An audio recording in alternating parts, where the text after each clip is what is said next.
Hello smarties, welcome back to SC educators. 2 mark 3 mark 5 mark सब crack कर लिए। अब बारी आती है केस स्टडी बेस्ड क्वेश्चंस की। चलो फटाफट वो भी देख लेते हैं। सबसे पहले फर्स्ट क्वेश्चन, और अगेन वो चैप्टर्स के केस स्टडी बेस्ड क्वेश्चंस लिए जो प्रोबेबिलिटी जिनकी ज़्यादा होती है। प्रोबेबिलिटी चैप्टर की बात नहीं कर रहा हूँ मैं, प्रोबेबिलिटी उन चैप्टर्स में से क्वेश्चन आने की ज़्यादा रहती है। जैसे क्वाड्रेटिक इक्वेशन हो गया, अब पीछे के कुछ साल की पेपर्स देखोगे तो उसमें पाया जाता है ज़्यादा। सो सबसे पहला question, Raj and Ajay are very close friends. Both the families decide to go to Ranikhet by their own cars. Raj's car travels at a speed of X km per hour while Ajay's car travels 5 km per hour faster than Raj's car. ठीक है, Raj took 4 hours more than Ajay to complete the journey. यहाँ पे ही journey नहीं, the journey आएगा of 400 km. What will be the distance covered by Ajay's car in 2 hours? In terms of X बोला है, तो it's very simple. Distance क्या होता है? First part is very simple. Distance is simply speed into time. अब जो speed है किसका पूछा है हमें? अजय's कार, और Ajay's car travel 5 kilometre per hour faster. तो हम सपोज अगर करते हैं राज की जो स्पीड है, सपोज नहीं, क्वेश्चन में दिया ही है x किलोमीटर पर आवर है, तो अजय की स्पीड क्या होगी यहाँ पर? 5 किलोमीटर पर आवर फास्टर, यानी x plus 5 kilometre per hour. और एक्स्ट्रा इन्फॉर्मेशन क्या है? Raj took 4 hours more than Ajay to complete the journey of 400 kilometre. अब यहां पर ये तो स्पीड हो गया, और फर्स्ट क्वेश्चन में हमको टाइम दिया हुआ है 2 hours। So speed is, Ajay की स्पीड कितनी है? x प्लस 5, और अजय को टाइम कितना लग रहा है इस फर्स्ट क्वेश्चन के हिसाब से only? So 2 into x is 2x plus 10, इतना किलोमीटर अजय ट्रैवल करेगा। Very simple. अब write a quadratic equation which describes the speed of Raj car. ठीक है, राज की कार को डिनोट करता हुआ quadratic, write a quadratic equation which describe the speed of Raj car. So यहां पर इस तरह का कोई भी क्वेश्चन आए क्वाड्रेटिक इक्वेशन बनाने वाला, तो उसका फिक्स लॉजिक है distance upon speed, distance upon speed equal to time. So distance दोनों के लिए ही कितना है? 400 किलोमीटर्स। यहां पर जो स्पीड है वो अजय की ज्यादा है। कितनी ज्यादा है? x plus 5। ये क्या देता है? Distance upon speed time. ये क्या देता है? Distance upon speed time. और इसका टाइम जो है, यानी अजय को जो टाइम लग रहा है वो, सॉरी, राज को जो टाइम लग रहा है अजय के कंपैरिजन में वो कुछ आवर्स ज्यादा है। कितने ज्यादा है? 4 hours। तो इस तरीके से सबसे पहले ये फ्रेमवर्क होगा, क्रॉस मल्टीप्लाई करके सिंप्लीफिकेशन करके क्वाड्रेटिक इक्वेशन मिलेगी। सो यहां पर जब मैं इधर क्रॉस मल्टीप्लाई करता हूं तो ये बनेगा 400x plus 400 into 5 is 2000 minus x, इधर मल्टीप्लाई हुआ तो 400x होल डिवाइड बाई, ये बनेगा x square plus 5x equals to 4। ये 400x कैंसिल हो गया। अब देखो ये पूरे को इस साइड भेज देते हैं। जनरली क्या होता है, ये पूरे को हम 4 के पास भेजते हैं, 4 से मल्टीप्लाई करके ब्रैकेट खोलते हैं, बट बेटर यहाँ पर 2000 ऐसा नंबर है जो 4 से डिवाइड हो सकता है। तो इक्वेशन एक साथ जल्दी सिंप्लीफाई करोगे तो टाइम बच जाता है। तो हम आगे का पार्ट यहाँ पे बता रहा हूँ। 2000 डिवाइड बाई 4 कर देंगे equals to x square plus 5x। So यहाँ पर ये फाइनल क्वाड्रेटिक इक्वेशन बनती है x square plus 5x। 2000 divide by 4 is 500, और वो 500 इस राइट साइड आ जाएगा। तो कुछ स्टेप मैंने साथ में किए हैं, तो यहाँ पर आप पूरे स्टेप्स करना, वरना साइन की गड़बड़ कर दोगे, ये चांसेस है। सो सेकंड क्वेश्चन में ही ये बोला था हमको कि राज की स्पीड क्या क्वाड्रेटिक इक्वेशन बनाना है, और x कहीं ना कहीं राज की स्पीड थी, तो उसी का क्वाड्रेटिक इक्वेशन बन गया। थर्ड क्वेश्चन क्या है? What is the speed of Raj car? तो वेरी सिंपल, इस क्वाड्रेटिक इक्वेशन को सिंप्लीफाई ही करना है हमको, मिडिल टर्म स्प्लिटिंग करनी है। सो 500 हमें यहाँ पर दिया हुआ है। 500 कैसे मिलेगा हमको? 50 इंटू 10, नो, अच्छा मिडिल स्प्लिटिंग भी होनी चाहिए। So 25 into 20, yes. So x square plus 25x minus 20x minus 500 equals to 0। So simplification करने पर कुछ इक्वेशन ऐसी बनेगी, फैक्टराइजेशन करने पर। सो x की 2 वैल्यूज मिलती है, एक -25 जो कि पॉसिबल नहीं है, और एक मिलती है 20 किलोमीटर पर आवर। सो हम कह सकते हैं कि राज की कार की स्पीड क्या है? 20 किलोमीटर पर आवर। भाई इससे अच्छा तो साइकिल चला लेता। How much time took Ajay to travel 400 kilometre. अच्छा, अब अजय को टाइम कितना लग रहा है, बहुत ज्यादा ध्यान से समझना, यहां पर मस्त खेल खेल लेंगे ये। और वाले क्वेश्चन में क्या बोला है, अब देखो राज की स्पीड कितनी मिली हमको 20, तो अजय की स्पीड कितनी होगी, स्टार्टिंग में ही दिया था 5 किलोमीटर पर आवर मोर, यानी अजय की स्पीड कितनी हो गई 25। सो टाइम कितना लगेगा अजय को, distance upon speed, now distance for both is 400 divide by, यहां पर अजय की स्पीड कितनी होगी 20 + 5 यानी 25 किलोमीटर पर आवर। अब यहां पर 25 400 divide by 25 is 16, so 16 hours लगेंगे अजय को मंजिल तक पहुंचने में। आई होप समझ में आया होगा, काफी इंटरेस्टिंग क्वेश्चन था। Next, while designing the school yearbook, a teacher asked the student that the length and width of a particular photo is increased by x units and x units each to double the area of the photo. The original photo is 18 centimeter long and 12 centimeter wide. यानी basically क्या हुआ, एक इस तरह की photo थी जो 18 centimetre long थी और 12 सेंटीमीटर एक तरीके से इसकी हाइट समझ लीजिए। अब यहां पर दोनों साइड से क्या किया, a teacher asked the students that the length and width of the particular photo is increased by x units, यानी यहां से भी कुछ x यूनिट बढ़ाया और यहां से भी कुछ x यूनिट्स बढ़ाया, तो ये फोटो फ्रेम का एरिया जो है वो डबल हो गया। पहले जितना एरिया था उसके मुकाबले अब नया एरिया जो है वो डबल हो गया। तो अब क्या बोला है यहां पर, based on the above information right an algebraic equation depicting the above information. Very simple, देखो ओरिजिनल एरिया कितना होगा, very simple, length into breadth यानी 18 इंटू 12। सो 18 इंटू 12 कितना होता है 180 + 36, सो 8 3 11 216 216 और जो नया एरिया है वो कितना होगा, न्यू एरिया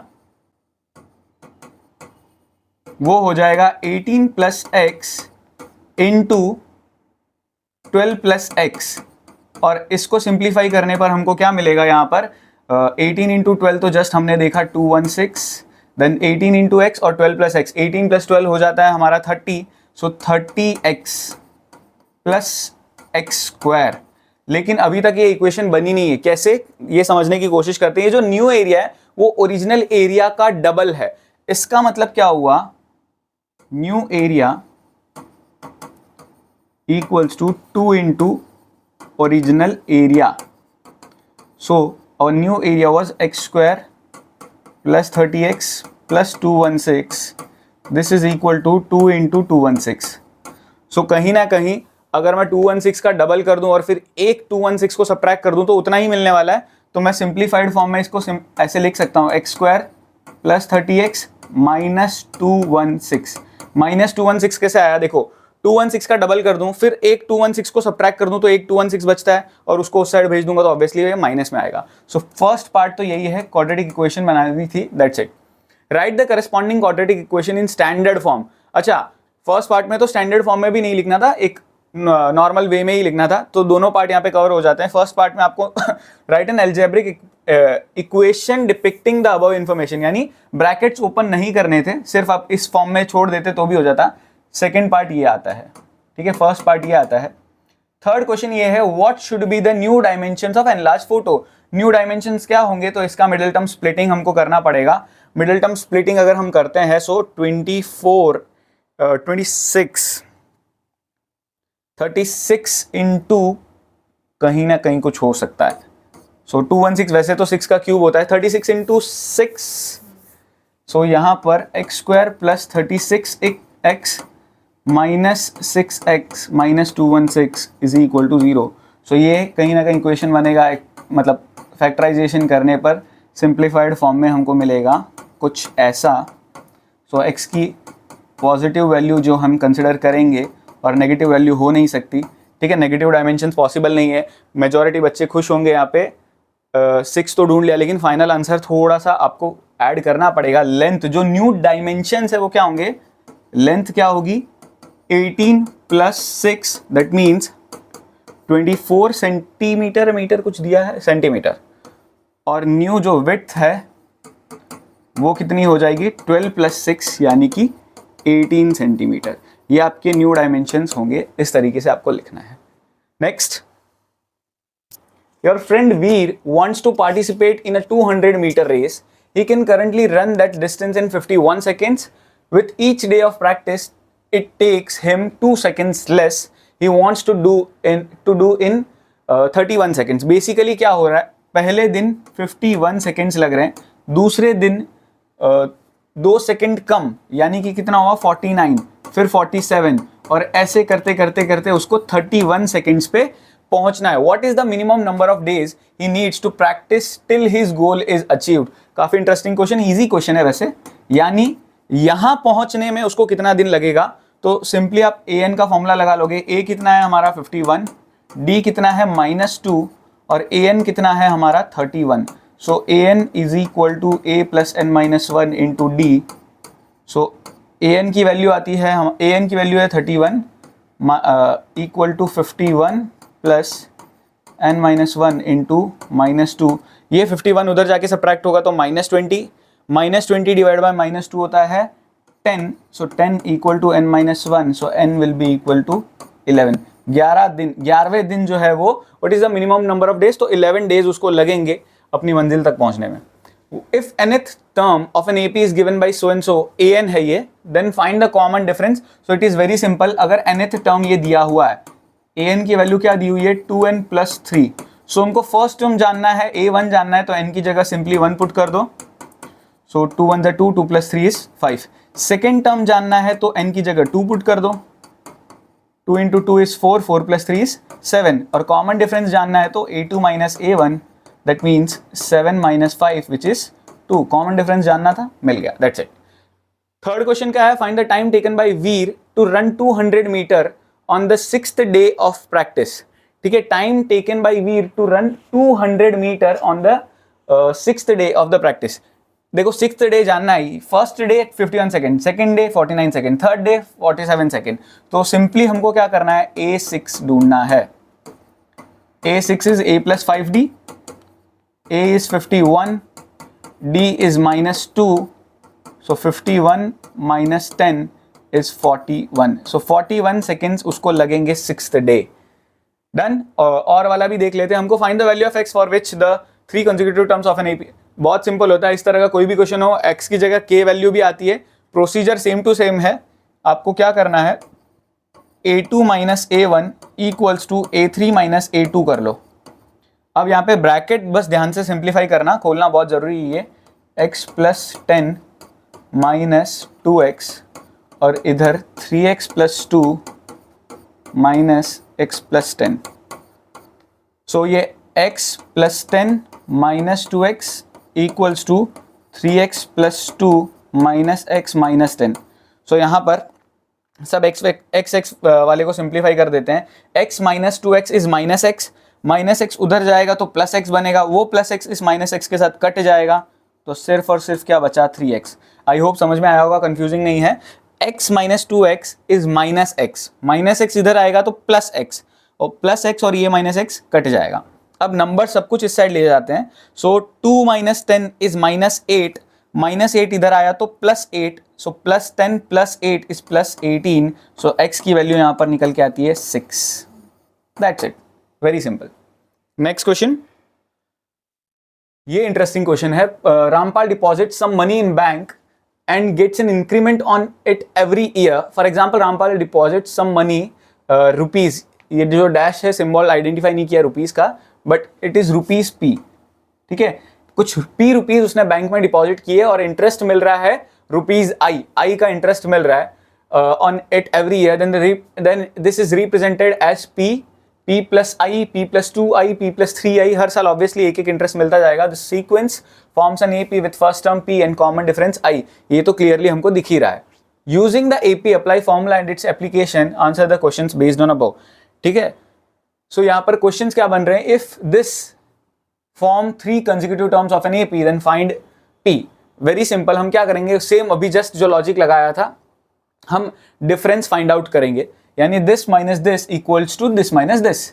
अब ये माइनस ये जब मैं करूंगा तो क्या लिखूंगा, 2p² 2p square plus 3p plus 6 minus 4p plus 8, और ये किसके किसके किसके बराबर, 3p square plus 4p plus 4 minus 2p square plus 3p plus 6।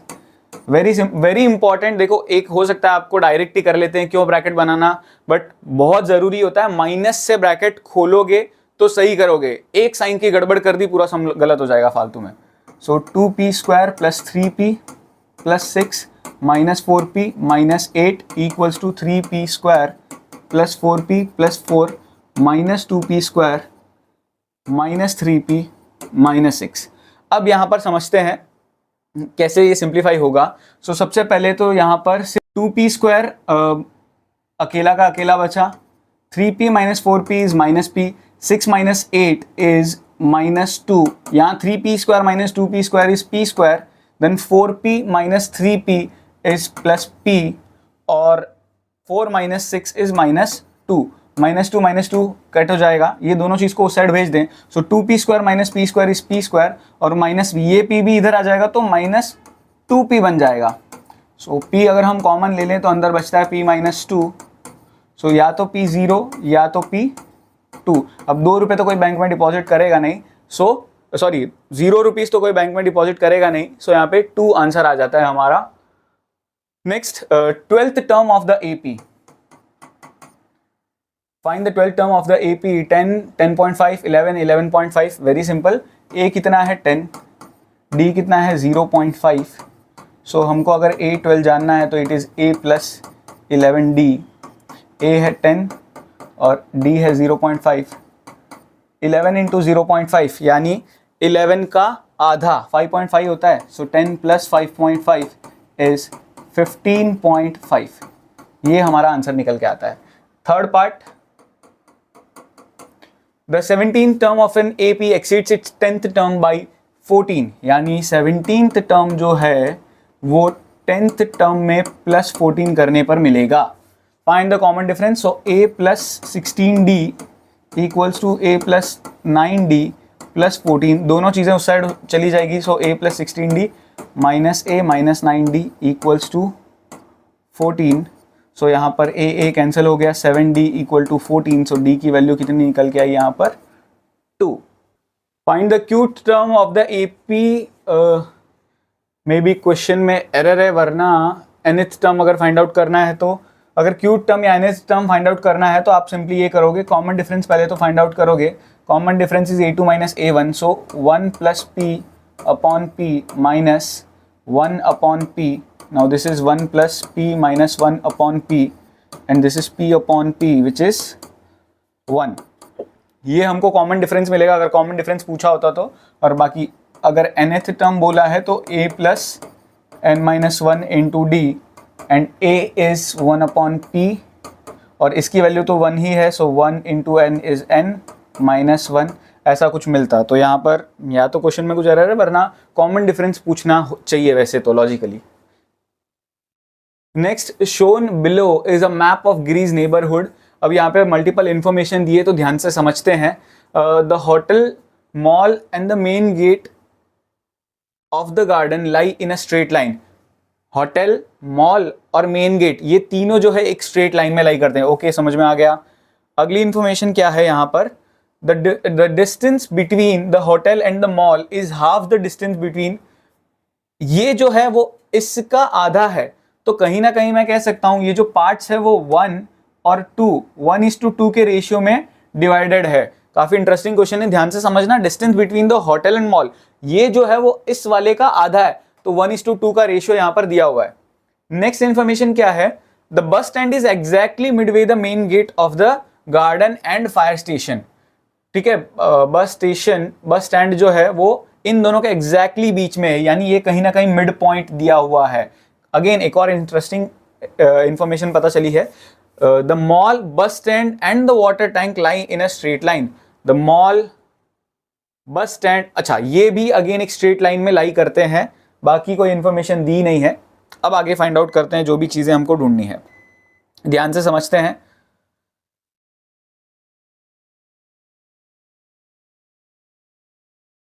इसके क्वेश्चंस नहीं है, सो अब एक बार तो हम आगे बढ़ते हैं.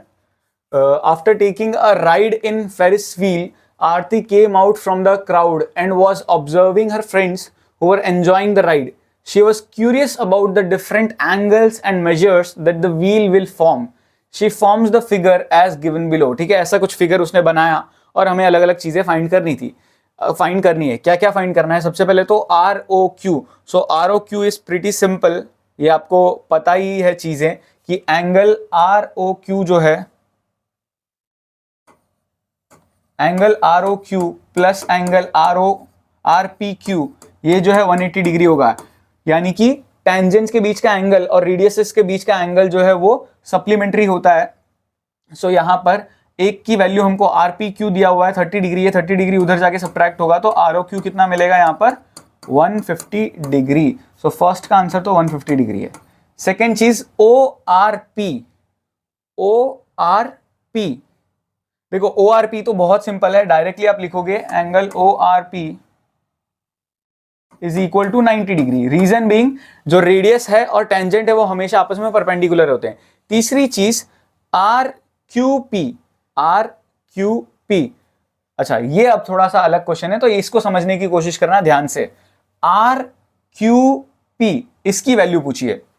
सो सबसे पहले ये अगर 30 डिग्री है तो ये जस्ट हमने कितना पता किया 150 डिग्री. और अगर ये वाला पार्ट 150 डिग्री है और बाकी दोनों रेडियसेस है, ये रेडियस आपस में इक्वल होते हैं और ये हमको 150 डिग्री दिया हुआ है, तो बाकी दोनों यहाँ पर ये जो छोटे छोटे एंगल्स बने हैं वो कितने हैं 30 डिग्री मिला के. तो एक एंगल कितना होगा अकेला 15 डिग्री. ठीक है, ये छोटा वाला जो एंगल है वो एक अकेला 15 डिग्री होगा. तो कहीं ना कहीं ये पूरा अगर रेडियस और टेंजेंट 90 डिग्री होता है जिसमें से इतना पार्ट 15 डिग्री है, तो बाकी बचा कितना होता है 90 माइनस 15, दैट इज 75 डिग्री. सो इसका करेक्ट आंसर क्या आएगा 75 डिग्री. काफी इंटरेस्टिंग क्वेश्चन था. लेकिन यहां पर एक और क्वेश्चन में चलो आपको पूछ लेता हूं. आपको पता है क्या, क्लास 9 की प्रॉपर्टी लगती है, अगर इसी क्वेश्चन में एंगल आर एस क्यू की वैल्यू पूछी होती, एंगल आर एस क्यू की, तो वो क्या होती, वो कमेंट बॉक्स में मेरे को बताओ इसका आंसर क्या आएगा. Next, a circular region is inscribed in a triangular boundary as shown in figure. Each boundary of triangular part is act as tangent to the circle where O is center of the circle. अब यहाँ पे पूछा what will be the radius of the circle if BD equal to 24 centimetre, OB equal to 25 centimetre. OB हमको 25 दिया हुआ है, OB की value 25 centimetre दी हुई है और साथ ही साथ BD जो है वो 24 सेंटीमीटर दिया हुआ है. इतनी इंफॉर्मेशन अपने पास है. Determine CD. फर्स्ट क्वेश्चन क्या है, what will be the radius of circle. So बहुत सिंपल है, रेडियस कितना होगा यहाँ पे पाइथागोरस थ्योरम जब आप लगाते हो तो पाइथागोरन ट्रिपलेट से देखो रेडियस और टेंजेंट परपेंडिकुलर होते हैं 90 डिग्री. सो पाइथागोरस थ्योरम से 625 माइनस 24 का 576, डिफरेंस इज 49. सो ये OD जो है एक तरीके से OB स्क्वायर, थोड़ी से स्टेप लिख दे रहा हूँ, OB square is equal to OD square plus BD square. और इसको सॉल्व करने पर आपको जो OD है वो 7 सेंटीमीटर मिलेगा. पाइथागोरस थ्योरम सिंपली लगाना है, दैट्स इट, काम खत्म. सेकेंड क्वेश्चन क्या है, determine CD if OC is equal to 26 centimetre. अब देखो इसमें कैसे दिमाग चलाना है. OC जो है अगर मैं कनेक्ट करता हूं तो उसकी वैल्यू दी हुई है 26 सेंटीमीटर. OD जस्ट फाइंड किया कितना 7 सेंटीमीटर, राइट. तो अब वापस पाइथागोरस थ्योरम का ही लॉजिक लगेगा. पाइथागोरस थ्योरम से OC square is equal to OD square plus DC square. OC का स्क्वायर यानी 26 का स्क्वायर जो कि होता है 676, OD का स्क्वायर यानी 49 प्लस DC का स्क्वायर, ये 49 उधर जाके सब्ट्रैक्ट होगा. सो 16 माइनस 9 इज 7, 6 माइनस 4 इज 2, 627 कुछ हमको मिलता है. सो DC की वैल्यू कहीं ना कहीं हमको रूट 627 मिलेगी, परफेक्ट स्क्वायर है नहीं. 627 का रूट लगभग 25.04, या फिर ऐसे तो एक्चुअल में आपको ऐसी वैल्यूज मिलेगी जिसका परफेक्ट स्क्वायर रूट हो. वरना इसको अगर मैं ऐसा कुछ मान के चलूं तो पेरीमीटर इज सिंपली, पेरीमीटर जो है ABC का वो ये साइड का डबल, ये साइड का डबल और ये साइड का डबल, क्योंकि ये दो दो पार्ट्स होते हैं एक जैसे। सो हम कह सकते हैं इट इज 2 × 8 + 24 + 25.04। सो यहाँ पर ये आता है हमारा 8 + 24 + 25.04 × 2, कुछ 114.08 सेंटीमीटर पेरीमीटर निकल के आता है। और ऐसे ही एरिया अगर हमको ढूंढना है ट्राइंगल ABC का, तो एरिया भी हम फाइंड आउट कर सकते हैं लॉजिकली। आपको क्या करना पड़ेगा, हो सकता है या तो हेरॉन्स फॉर्मूला लगाना पड़े, या तो फिर 3 सेगमेंट्स का एरिया ढूंढ के आप सम भी कर सकते हो। अच्छा, एक फॉर्मूला ये भी है, half into radius into perimeter. ये भी एरिया ढूंढने का फॉर्मूला है, आपको बता दूं, नोट कर सकते हो आप। Half into radius into perimeter of the triangle, ये फॉर्मूला लगाओगे तो जल्दी हो जाएगा। रेडियस हमको मिला था 7 और इंटू करना है 114.08 को। So this into 7 divide by 2 is 399.28, इतना सेंटीमीटर स्क्वायर एरिया निकल के आता है। Done. Next question. In a park 4 poles are standing at positions so and so, ये हमें दिया हुआ है। इफ ओ इज सेंटर, ये भी दिया हुआ है। हमको फाइंड करना है, फाइंड एंगल OSA। तो OSA अगर फाइंड आउट करना है तो ये तो सिंपल है, डायरेक्टली हम लिख सकते हैं फर्स्ट का एंगल OSA = 90 डिग्री। और रीजन आप लिख ही दोगे, रेडियस और टेंजेंट जो है आपस में परपेंडिकुलर होते हैं। Next AB + CD = AD + BC, NCERT का डिट्टो क्वेश्चन है। और इसमें हमेशा याद रखना, ये दोनों चीजें जो है आपकी लेफ्ट साइड होनी चाहिए, यानी कि AP = AS। अब आप क्या लिखोगे, PB = BQ ही लिखना, BQ = BP मत लिखना। इस साइड लेफ्ट साइड, इस साइड की वैल्यूज ही होनी चाहिए, यानी BP = BQ। Then next CR = CQ और DR = DS। सारे LHS को जब मैं ऐड करता हूं तो AP + BP AB बन जाएगा, प्लस CR DR CD बन जाएगा। सेम तरीके से AS DS AD बन जाएगा और BQ CQ BC बन जाएगा। यही हमको प्रूव करना था। थर्ड पार्ट हमें दिया हुआ है DR 7, DR की वैल्यू 7 है, AD की वैल्यू इसी में फिगर में कर लेते हैं, DR 7 है, AD की वैल्यू पूरे की जो है वो 11 है। सो ये 7 तो ये 7, और पूरा अगर 11 है तो 11 - 7 is 4। Next, then find the length of AP, और ये अगर 4 है तो ये 4। सो 4 सेंटीमीटर करेक्ट आंसर है। और वाला देख लेते हैं, CR कितना दिया हुआ है हमको, 3। इस टाइप का सेम क्वेश्चन है, CR 3 तो CQ 3, और पूरे BC की वैल्यू जो है वो 11 दिया है, तो 11 - 3 8। और हमको पूछा था BP की वैल्यू, वो कितनी आई, 8। डिट्टो सेम, उस साइड का करो या इस साइड का करो, प्रोसीजर सेम टू सेम था। नेक्स्ट क्वेश्चन,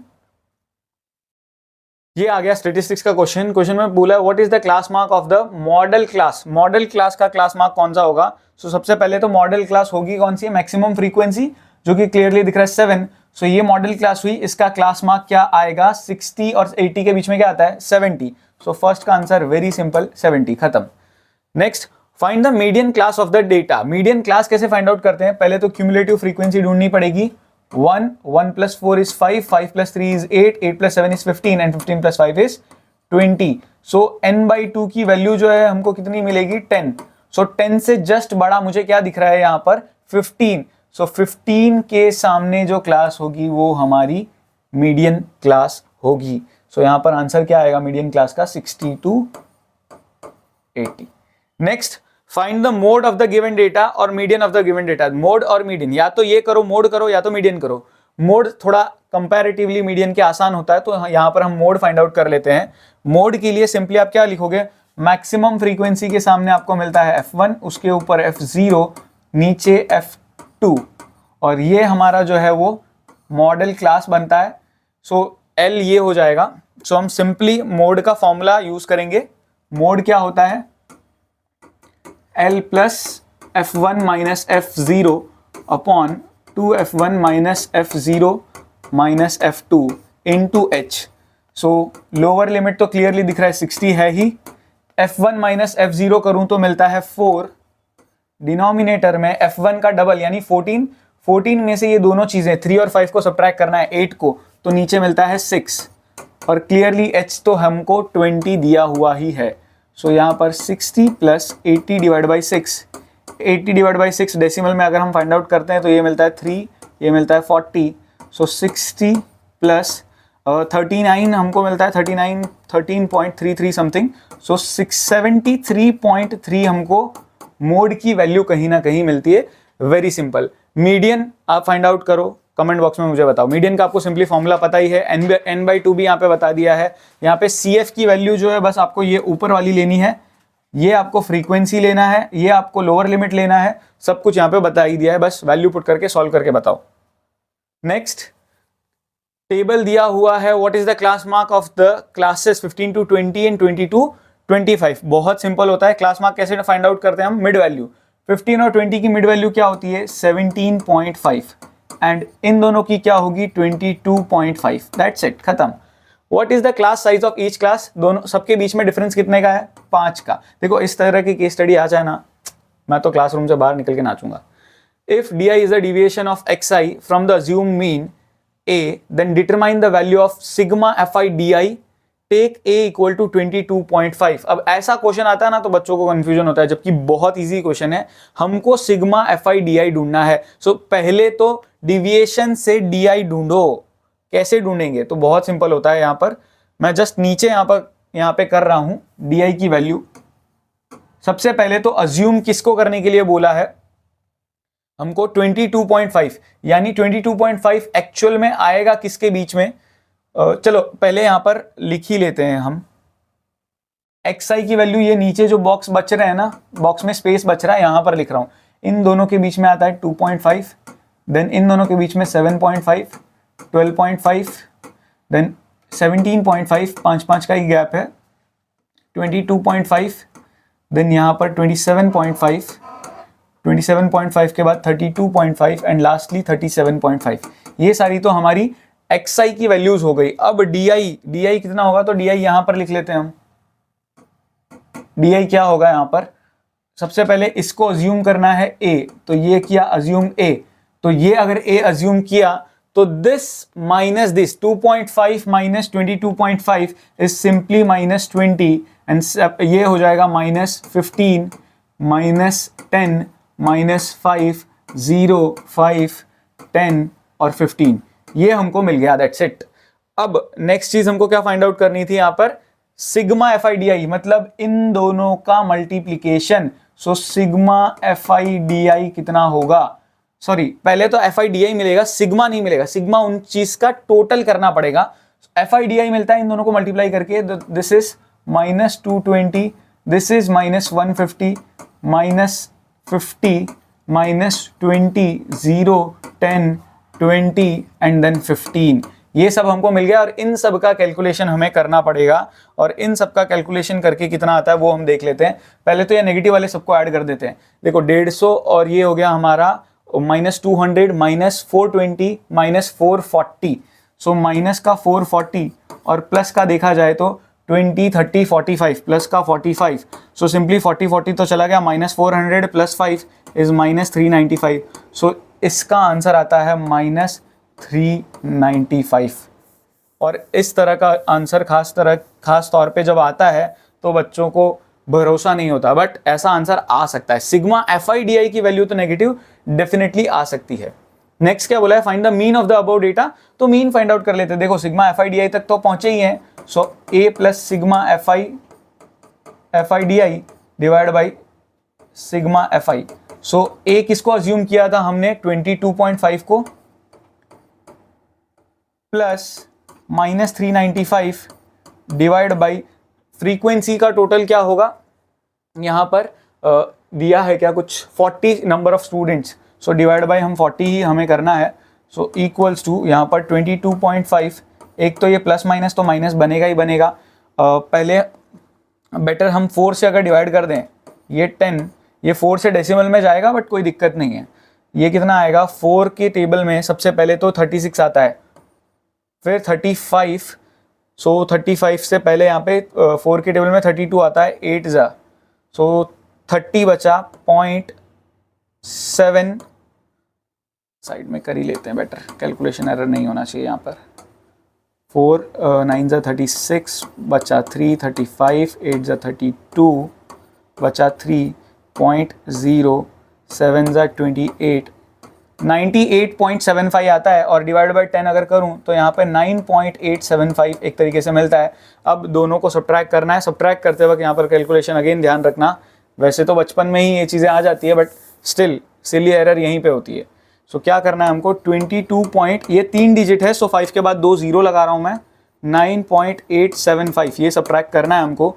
सो 5 4 ये 10 9 10 10 माइनस 5 इज़ 5, 9 माइनस 7 इज़ 2, 4 होता नहीं है, सो 14 14 minus 8 is 6, 21 minus 9, so 21 minus 10 कर देते हो 11 और ये 12, तो कहीं ना कहीं हमको मीन मिलता है 12.625, ये हमारा करेक्ट आंसर निकल के आता है। नेक्स्ट आगे बढ़ते हैं, क्या बोला है, construction company PQR private limited signed a contract to construct a hostel building having total 135 rooms, total कितने 135 रूम होने चाहिए। The manager of company called up a meeting to decide on the design of building in an effective way. 2 employees put forward their ideas. First employee क्या कहता है, the number of rooms on a floor should be 2 less than thrice the number of floors in the building. तो यहां पर question क्या है, represent the design suggested by employee 1, तो कहीं ना कहीं हम वही कर लेते हैं ना, डिजाइन सजेस्टेड बाय। अब क्या दिया है, the number of rooms on a floor should be 2 less than thrice the number of floors. तो हम सपोज करते हैं let number of floors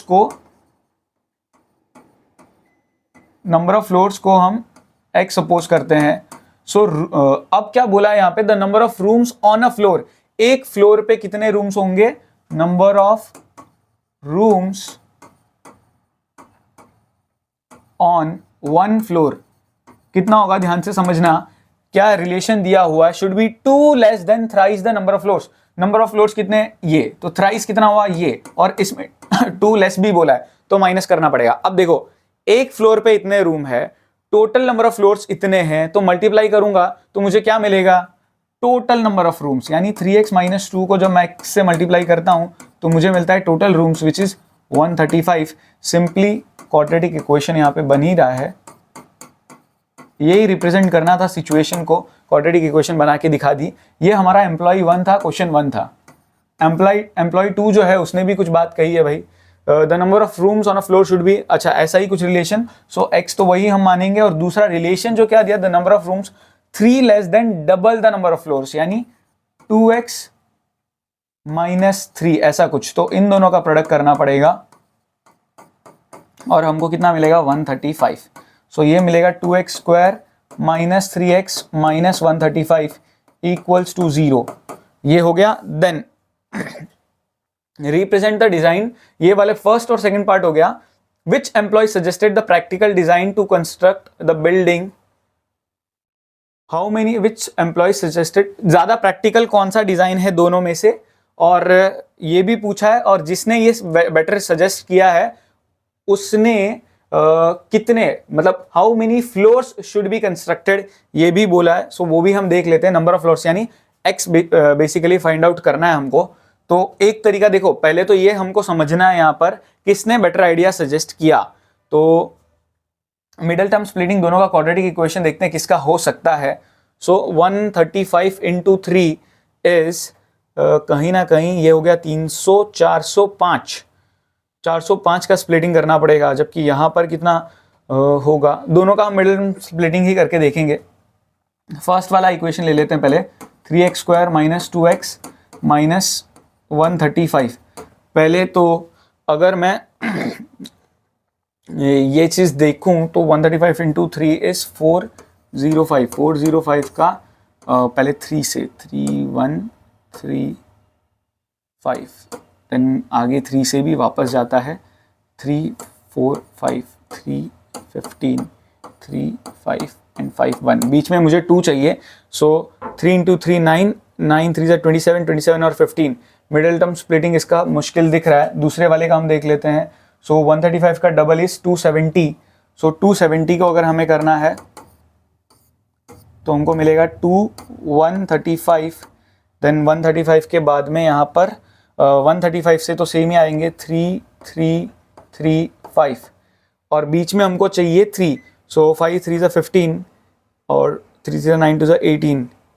yes, ये हो रहा है, यानी 2x² minus 18x plus 15x minus 135 equal to 0। So 2x minus 9 plus यहाँ पर कॉमन क्या निकलेगा, यहाँ पर 15 और अंदर बचेगा x माइनस 9। तो कहीं ना कहीं इस एम्प्लॉय 2 के हिसाब से 9 फ्लोर होने चाहिए। ये दूसरा जो सिचुएशन है -15/2 वो तो पॉसिबल ही नहीं है। सो ज़्यादा प्रैक्टिकल डिज़ाइन एम्प्लॉय 2 का था और कितने नंबर ऑफ फ्लोर्स थे, फ्लोर्स होंगे 9। Next question, trigonometry in the form of triangular region. ठीक है, बहुत कुछ दिया हुआ है, सीधा मुद्दे पे आते हैं। The guard used the clinometer to measure the angle of depression of the boat coming towards the lighthouse and found it to be 30 degree. Basically क्या है, सिंपली एक लाइट हाउस है, लाइट हाउस में यहाँ पर एक boat है और इस पे एंगल ऑफ डिप्रेशन जो है वो कितना बन रहा है इस बोट पे, 30 डिग्री। इतना इन्फॉर्मेशन अपने और दिया है। 240 मीटर का टावर भी है और यहाँ पर वो गार्ड खड़ा है, ठीक है, ABC। इतनी इन्फॉर्मेशन हमको दी हुई है। क्वेश्चन क्या है, मेक अ लेबल डायग्राम। वो लेबल डायग्राम तो हमने बना लिया। After 10 minutes the guard observe the boat was approaching the tower and it's distance from tower is reduced by so and सो। इतना डिस्टेंस जो है वो कम हो गया। तो कहने का मतलब क्या है, यहाँ से अगर मैं चलो यहाँ पर एक यही फिगर बना लेते हैं, इस तरह का फिगर है, इस पॉइंट पे आ गई बोट तो एंगल ऑब्वियसली बढ़ गया। ये पहले 30 डिग्री था और फिर नया एंगल कुछ और है, वो हमको पता नहीं है। डायग्राम बनाना था सिर्फ।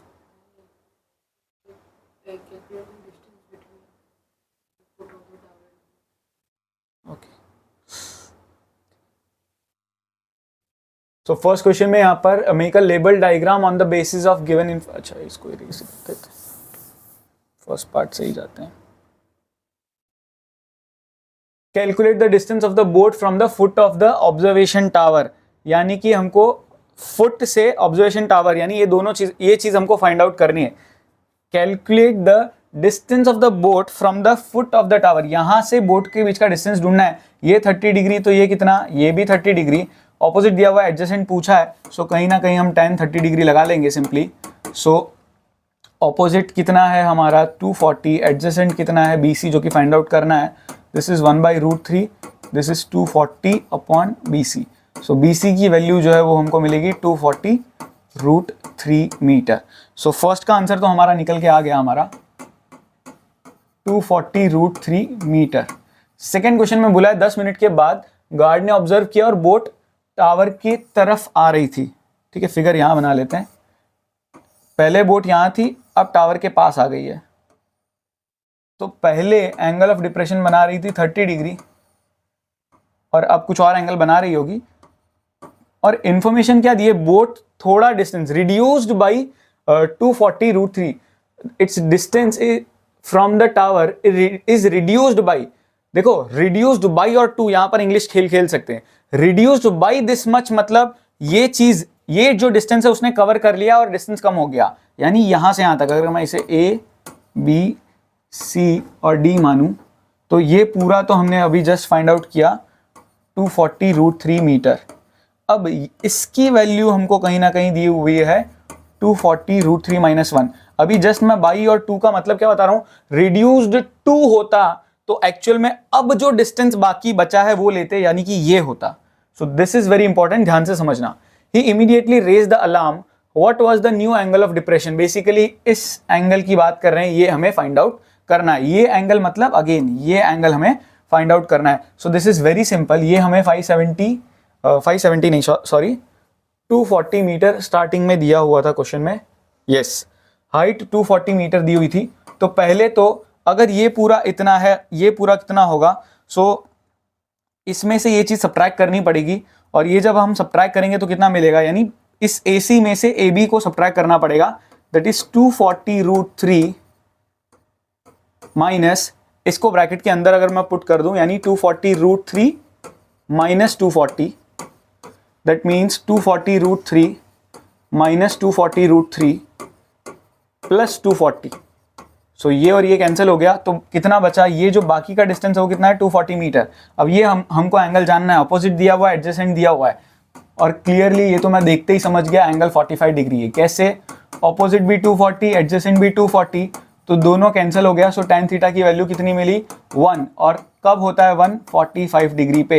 तो ये अगर 45 डिग्री, तो एंगल ऑफ डिप्रेशन भी कितना आएगा यहाँ पे हमारा, 45 डिग्री। काफी इंटरेस्टिंग क्वेश्चन था।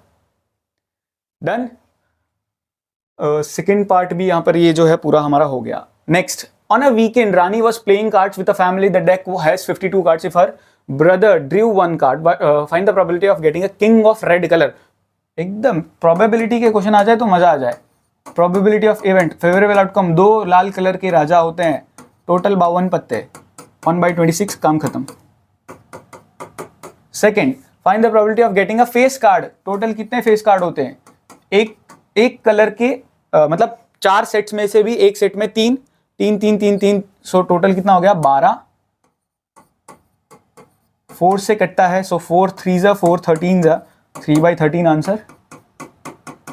थर्ड का first part, find the probability of getting a jack of hearts, एक ही पत्ता ऐसा होगा, सो 1/52 direct.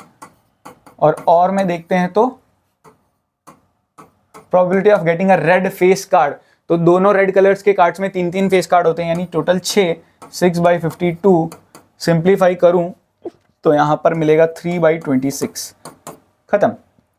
Next, during summer break Harish wanted to play with his friends but it was too hot outside, so he decided to play some indoor games. He collects 20 identical cards and writes the number 1 to 20 on them, one number on one card। ठीक है, box में डाला, friend को बेट लगाया, chance of drawing various cards अलग अलग पूछा है, तो क्या 1 से 20 तक कार्ड लिखा है। Find the probability that the number on the card drawn is an odd prime number. Odd prime number बोला है, देखो ऑड प्राइम नंबर अकेला एक ही नंबर होता है, दैट इज 2, उसके अलावा कोई नंबर नहीं होता। सो 2, यानी अब यहां पर बच्चे सबसे बड़ी गड़बड़ क्या करेंगे, ध्यान से समझना। प्रोबेबिलिटी ऑफ इवेंट 2 नंबर है, सो 2/20 लिखेंगे, जो कि पूरा गलत हो जाएगा।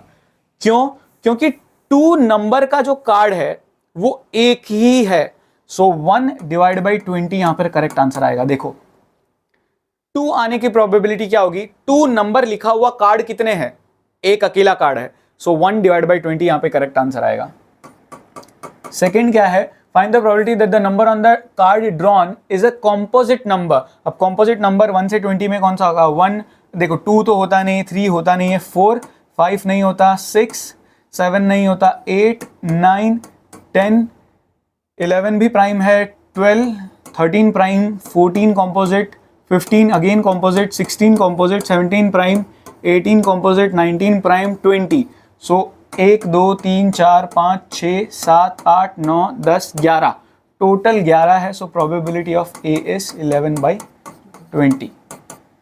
Third part, find the probability that the number on the card drawn is multiple of 3, 6 and 9। ठीक है, मल्टीपल ऑफ 3, 6 एंड 9, तीनों का। देखो और बोला होता ना तो तीनों के इंडिविजुअली काउंट करते, एंड बोला है तो यहां पर सिर्फ और सिर्फ 2 ही कार्ड होंगे। अच्छा, और मजेदार क्वेश्चन कर दिया इसको, सिर्फ और सिर्फ यहां पर एक ही पत्ता होगा, 18, जो तीनों का मल्टीपल है। So probability of B is equal to 1/20। कैसे खेल खेला है समझने की कोशिश करो। बच्चे सोचेंगे 9 और 18 2 कार्ड्स, बट 6 के टेबल में क्या 9 आता है, नहीं। सो यहां पर सिर्फ और सिर्फ 18 ऐसा कार्ड है जो तीनों का मल्टीपल है। Next, if all cards having odd numbers written on them are removed from the box, then one card is drawn from the remaining cards, then find the probability of getting a card having a prime number। सारे odd number के cards जो है वो निकाल दिए, तो number बचते कौन से, 2 4 6 8 10 12 14 16 18 20, ये 10 पत्ते बचते हैं। इनमें find the probability of getting a card having a prime number. Prime number एक ही है, 2। देखो बच्चों को दिमाग, ये चीज लिखे बगैर दिमाग में आ तो जाएगा कि 2 ही बचता है, बट गलती अगेन 2/20 मत लिख देना, 10 कार्ड निकाल दिए, बाकी 10 ही कार्ड बचते हैं। सो प्रोबेबिलिटी कितनी होगी, 1/10। Done. Next question, what is the x coordinate of the, अच्छा ये रहा वो जो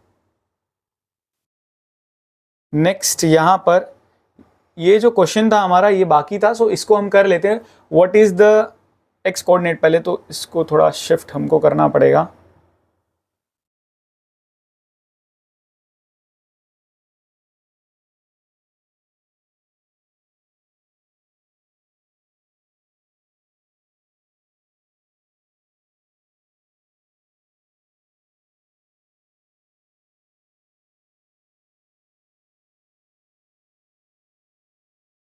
डन। यहां पर हमने इंफॉर्मेशन तो काफी सारी देख ही ली थी, सो सीधा मुद्दे की ओर बढ़ते हैं। क्वेश्चन क्या था, फर्स्ट है what is the x coordinate of the malls location, mall की लोकेशन का एक्स कोऑर्डिनेट क्या होगा। यानी ये देखो 1:2 का रेशियो दिया हुआ है, सेक्शन फॉर्मूला मैं आराम से लगा सकता हूं, वो भी सिर्फ एक्स कोऑर्डिनेट का अगर लगाऊं, m1 x2 कितना है 4 plus m2 x1 which is -2 upon m1 plus m2 यानी 1 + 2, तो ये कितना मिलेगा 4 - 4 डिवाइड बाई 3, तो ये कितना मिला 0। So x coordinate of mall's location will be 0, खत्म। सेकंड क्वेश्चन क्या है यहाँ पर, what are the coordinates of the fire station, fire station के कोऑर्डिनेट्स क्या होंगे, फायर स्टेशन है कहाँ पे, ये रहा, ये हमको मिड पॉइंट दिया हुआ था, सो मिड पॉइंट फॉर्मूला लगा लेंगे हम सेकंड पार्ट के लिए, that is x + 4/2 equal to bus stand का कोऑर्डिनेट, और y + 17/2 equal to bus stand का y कोऑर्डिनेट। सिंपली हम 8 उधर भेजेंगे, 8 - 4 इज 4, देन यहां पर y कितना मिलेगा 9 × 2 which is 18, 18 - 17 is 1। So coordinates क्या मिले फायर स्टेशन के हमको 4,1, दैट्स इट। थर्ड पार्ट क्या है, what is the shortest distance between the water tank and the school, water tank है कहाँ पे, water tank ये रहा, और स्कूल के बीच में शॉर्टेस्ट डिस्टेंस, तो बेसिकली दोनों के बीच में डिस्टेंस फॉर्मूला लगाना है। डिस्टेंस फॉर्मूला सिंपली क्या कहता है हमारा, x2 - x1 whole square under root में वाटर टैंक और स्कूल WS के बीच का डिस्टेंस। सो 22 - 10 कितना होता है 12, 12 का स्क्वायर इज 144 प्लस 14 - 9 इज 5, 5 का स्क्वायर इज 25। सो यहाँ पर ऐड करने पर हमको मिलेगा 169 और ये होता है 13। सो 13 यूनिट्स एक तरीके से यहाँ पर हमको आंसर मिलेगा। Next, how much more is the shortest distance of the school from the water tank than the distance of the school from the police station. अच्छा, पुलिस स्टेशन के साथ साथ भी हमको फाइंड आउट करना पड़ेगा। सो स्कूल का S और P के बीच का डिस्टेंस जो है वो कितना हो जाएगा।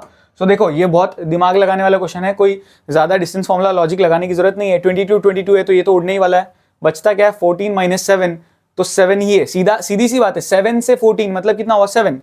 सो SP 7 है, तो दोनों के बीच में क्या पूछा है, how much more is the shortest distance of, ज्यादा कितना ज्यादा है इसका 13 -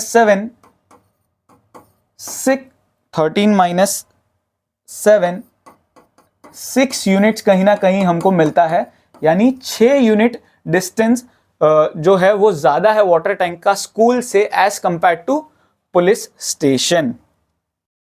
डन। सो काफी सारे केस स्टडी बेस्ड क्वेश्चंस हमने देखे, 14-15 के आसपास केस स्टडी बेस्ड क्वेश्चंस देखे। आई होप आपको सब कुछ समझ में आया होगा, बहुत मजा आया होगा। इन चैप्टर्स में से ही केस स्टडी बेस्ड क्वेश्चंस आने के ज्यादा चांसेस है। चैनल पे ऑलरेडी स्पेशल 26 नाम की 13 क्वेश्चंस के 2 पार्ट्स वीडियोस ऑलरेडी है केस स्टडी बेस्ड, वो भी जरूर देखना, अच्छी प्रैक्टिस हो जाएगी। थैंक यू सो मच, मिलते हैं नेक्स्ट वीडियो में।